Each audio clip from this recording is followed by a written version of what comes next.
Bonjour, nous sommes le samedi 14 septembre 2024 et nous continuons avec les nouveautés de l'IFA de Berlin qui ont eu lieu du 6 au 10 septembre et c'était l'occasion du centenaire. Là, nous continuons avec le MSI Prestige 13 pouces et 16 pouces avec équipé d'un CPU Intel Lunar Lake, c'est-à-dire prêt pour être labellisé Copilot+.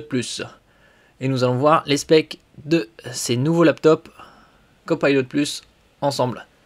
N'oubliez pas de vous abonner pour plus de news sur le monde de la high-tech ainsi que les bons plans, également sur mon Twitter et en description sous toutes mes vidéos. Alors ici il y a deux nouveaux PC, MSI Prestige 13 pour 13 pouces, AI Artificial Intelligence et une version 16 pouces. Tous les deux équipés d'un OLED 2,8K, c'est-à-dire 2880 par 1800 quand c'est au format 16 dixièmes. Un très bon point également, c'est 120 Hz. Certains modèles de PC d'une autre marque sont en 60 Hz, ce qui est assez curieux, puisque vu le prix assez onéreux de ces PC, à plus de 1000 €, ils devraient être au moins en 120 Hz. C'est le standard maintenant. Bien évidemment, ils ont les SSD en PCI Express 4.0, c'est-à-dire la norme la plus répandue. En ce qui concerne le PCI Express 5.0, ça arrivera par la suite. Pour l'instant, c'est extrêmement rare. Également, grâce au Intel, on a le Thunderbolt 4 pour connecter des moniteurs externes et également l'envoi de données à très haute vitesse. Le Wi-Fi 7, la dernière norme. En ce qui concerne ses dimensions, le 13 pouces c'est ultra léger, mais littéralement, puisqu'il fait moins d'1 kg sur la balance, 990 grammes. En ce qui concerne la batterie, 4 cellules 75 Wh, c'est aux alentours de 18 à 20 heures selon l'usage. Avec Windows 11 bien évidemment, ou Pro. Alors en ce qui concerne les CPU, ici c'est un Intel Core Ultra 9 288V, c'est-à-dire le très haut de gamme de chez Intel. Il n'y a qu'une seule variante en ce qui concerne le Ultra 9. Et 288, le dernier numéro 8, indique le nombre de RAM, c'est-à-dire 32. Quand c'est 6, c'est 16 Go. Et quand c'est 8, c'est 32 Go. Il faut le rappeler que la RAM ici est directement intégrée au CPU. Et c'est toujours le même type de RAM de la LPDDR5X à 8533 MHz. Le PC peut s'ouvrir à 180 degrés. Et en ce qui concerne le reste de la connectique, c'est du Wi-Fi 7BE 2x2, double antenne, pour une meilleure réception et émission. Le Bluetooth 5.4, dernière norme. HDMI 2.1, également la dernière norme, qui permet de connecter un moniteur en 8K 60 Hz ou 4K 120 Hz. Le combo audio casque micro, 3,5 mm. Une prise USB 3.2 Gen 1, c'est-à-dire avec un débit de 5 Gb par seconde, et deux USB-C Thunderbolt 4 pour connecter deux moniteurs par exemple, externes. Il y a également un lecteur de carte SD. Alors, ici on a la connectique un peu sur le côté. Ici le lecteur de carte SD et l'USB type A, c'est-à-dire rectangulaire classique, et un USB-C. Ici, les deux USB-C, HDMI 2.1 et la prise combo casque micro. Au niveau de la dalle, on peut en avoir également une en IPS, c'est-à-dire LCD. Au format 16 dixièmes, c'est du Full HD, donc 1920 par 1200. Ou OLED 2,8K, 2880 par 1800. Et grâce à la technologie OLED, vous avez la couverture DCI 3 qui est spécifique au cinéma, couverte à 100%, ainsi que la certification Display HDR True Black 500. 500, c'est pour le niveau de luminosité 500 nits, qui est élevé.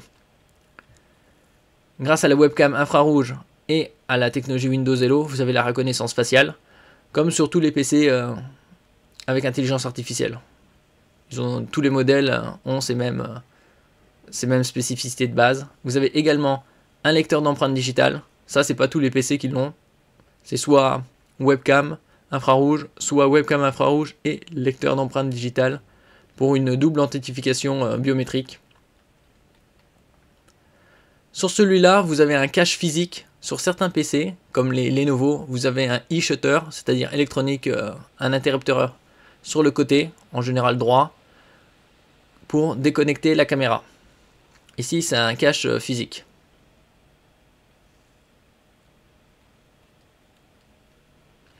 Et là, ce n'est pas indiqué en ce qui concerne l'écran, si c'est 120 Hz ou non.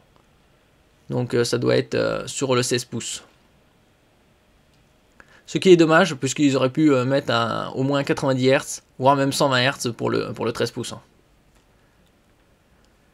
Il est certifié à la résistance militaire américaine 1000 STD 810H, ce qui est un très bon point pour les PC ultra portables, surtout quand on voyage beaucoup, puisqu'ils ont résisté à une batterie de test de 15 paramètres, comme les chocs, la vibration, basse température, haute température, basse altitude, haute altitude, humidité basse, haute.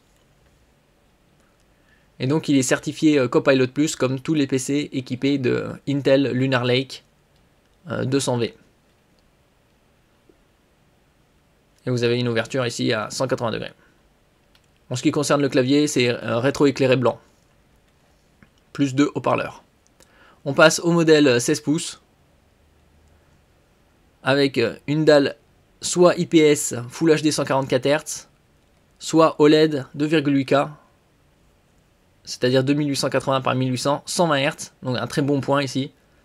Et également avec toutes les caractéristiques propres à l'OLED, 100% de la couverture DCP3, et également la certification Display HDR True Black 500. Après, ça dépend des modèles de dalle OLED. Ici, c'est pareil que sur le 13 pouces, à la différence qu'ici, vous avez 120 Hz, ce qui est un très bon point. Comme c'est un 16 pouces, il est bien évidemment plus lourd, mais reste relativement léger pour un 16 pouces, puisque c'est 1,7 kg sur la balance. Vous avez également un pavé numérique, comme sur tous les PC 16 pouces. Et également un port Ethernet RJ45. En général, c'est du 1 gigabit. Sur certains modèles, c'est du 2,5. Ici, vous avez une batterie 4 cellules 90 Wh. Il faut savoir que le maximum qu'un PC portable peut avoir, c'est 99,9 Wh pour être éligible au transport aérien. Quand c'est supérieur, c'est pas possible. Mais en général, la grande majorité, c'est en dessous de 99. Il n'y en a pas a priori de PC portable avec une batterie supérieure. Et vous avez la possibilité de le recharger évidemment par USB-C à 100 watts, donc charge rapide. Et sur ce modèle-là, vous avez 2 emplacements SSD. Encore un très bon point. Et tous les PC avec Intel Lunar Lake seront disponibles à partir du 22 septembre. Certains seront disponibles dès le 22 septembre et d'autres par la suite, les semaines, les mois qui viennent. Merci pour votre écoute. N'oubliez pas de mettre un j'aime, un commentaire, de partager et de vous abonner à la chaîne. À la prochaine fois.